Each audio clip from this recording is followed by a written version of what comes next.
ನಾನು ಚೋಟು ಮೋಟು ವರ್ಲ್ಡ್. ಇವತ್ತು ನಾವು ಡೆವಿಲ್ ಬಗ್ಗೆ ಅಂದರೆ ಡೆವಿಲ್ ಜೊತೆ ಒಂದು ಹಾಸ್ಯವಾದ ಸ್ಟೋರಿ ಕೇಳೋಣ ಬನ್ನಿ. ಒಂದೂರಲ್ಲಿ ರಾಮು ಅನ್ನೋ ಒಂದು ಹುಡುಗ ಇದ್ದಂತೆ. ಅವನು ಅವ್ರ ಫ್ರೆಂಡ್ಸ್ ಜೊತೆ ಅಂದರೆ ಸ್ನೇಹಿತರ ಜೊತೆ ಹಳ್ಳಿ ಹೊರಗಿನ ಹಳೆಯ ಬಂಗಲೆಯಲ್ಲಿ ಒಂದು ರಾತ್ರಿಗೆ ಇರಲು ತೀರ್ಮಾನಿಸಿದಂತೆ. ಈ ಬಂಗಲೆ ಊರಲ್ಲಿ ಪ್ರಖ್ಯಾತ.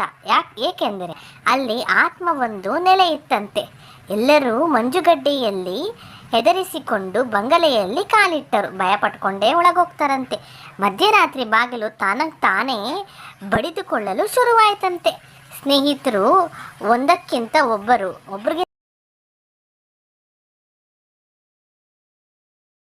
ಒಬ್ಬರಿಗಿಂತ ಒಬ್ಬರು ಭಯಪಡಲು ಪ್ರಾರಂಭಿಸಿದರು. ಆದರೆ ರಾಮು ಎಷ್ಟು ಧೈರ್ಯವಾಗಿ ಇದ್ದನೋ ಅಷ್ಟು ಕುತೂಹಲದಿಂದ ಬಾಗಿಲು ತೆರೆದು, ಯಾರೋ ಬಾರೋ, ನಾನು ಏನು ಎದುರ ಎಂದು ಬೃಹತ್ ಶಬ್ದದಲ್ಲಿ ಹಾಸ್ಯದಿಂದ ಕಿರುಚಿದ. ಆ ಕ್ಷಣ ಬಿಳಿಯ ಬಟ್ಟೆ ಧರಿಸಿದ ವಸ್ತುವೊಂದು ಎದುರು ಕಾಣಿಸಿಕೊಂಡಿತು. ನಾನು ಆತ್ಮ, ನೀವು ನನ್ನ ಬಂಗಲೆಯಲ್ಲಿ ಏನಕ್ಕೆ ಬಂದಿದ್ದೀರಾ ಎಂದು ಗಂಭೀರವಾಗಿ ಕೇಳಿತು. ರಾಮುನಿಗೆ ನಿಲ್ಲಿಸದೆ, ಅಯ್ಯೋ, ನೀನು ಆ ಬಿಳಿ ಬಟ್ಟೆ ಹಾಕಿದ ನಾಟಕಗಾರನ? ಬಟ್ಟೆ ಒರೆಸಲು ಡಿಟರ್ಜೆಂಟ್ ಇಲ್ಲವೇ ಎಂದು ಪ್ರಶ್ನಿಸಿದ. ಆತ್ಮ ಹೆದರಿದಂತೆ, ಇಲ್ಲಿ ಜಾಸ್ತಿ ಡ್ರಾಮಾ ಬೇಡ, ನಾನು ಕೇವಲ ಹೆದರಿಸಲು ಬಂದಿದೆ ಎಂದು ಹೇಳಿತು.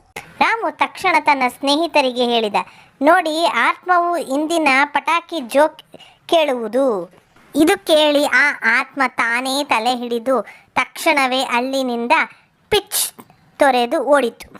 ಆ ರಾತ್ರಿ ಆತ್ಮಕ್ಕಿಂತ ರಾಮು ಮತ್ತು ಸ್ನೇಹಿತರ ಧೈರ್ಯಮಯ ಹಾಸ್ಯವೇ ಬಂಗಲೆಯಲ್ಲಿ ಹಾರಾಟ ಮಾಡಿದಷ್ಟು ಹೆಚ್ಚು ಜನರು ನಗಿಸುವುದು ಸಾಧ್ಯವಾಯಿತು. ನಿಮಗೆ ನಮ್ಮ ಚಾನಲ್ ಇಷ್ಟವಾದಲ್ಲಿ ಪ್ಲೀಸ್ ಲೈಕ್, ಶೇರ್, ಸಬ್ಸ್ಕ್ರೈಬ್ ಮಾಡಲು ಮರೆಯಬೇಡಿ. Thank you for watching.